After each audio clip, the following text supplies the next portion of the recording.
Early morning 3:00కే లేచి మా చెల్లి అయితే పూజ అయితే కంప్లీట్ చేసుకుంది. సప్తశనివార వ్రతం పూజకైతే వెళ్ళామని చెప్పాను కదా మా చెల్లి వాళ్ళ ఇంటికి. సో ఇంకా పూజ కంప్లీట్ చేసుకున్న తర్వాత మేమైతే అందరం కలిసి వాళ్ళ ఇంటి దగ్గరే వెంకటేశ్వర టెంపుల్కి అయితే వెళ్ళాము. ఎక్కడ అనేసి అడుగుతున్నారు కదా, ఈ టెంపుల్ అయితే కూకట్పల్లిలో ఉందన్నమాట.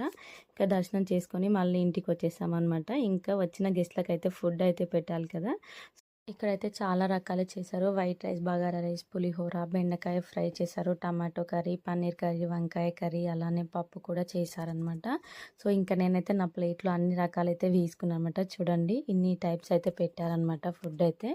సో ఇంకా మేమైతే ఫుడ్ అయితే తినేసిన తర్వాత ఇంకా మా చెల్లి అయితే వచ్చిన గెస్ట్లందరికీ వాయినాలు అయితే ఇచ్చేసింది. ఇంకా లాస్ట్కి మాకు కూడా ఇచ్చేసింది అనమాట. ఇంకా వాయినాలు ఇచ్చిన తర్వాత ఇంకా మేమైతే ఇంటికైతే వచ్చేసామన్నమాట. సో ఇది అనమాట వీడియో అయితే. వీడియో నచ్చితే please do like and subscribe to my channel. Thank you for watching.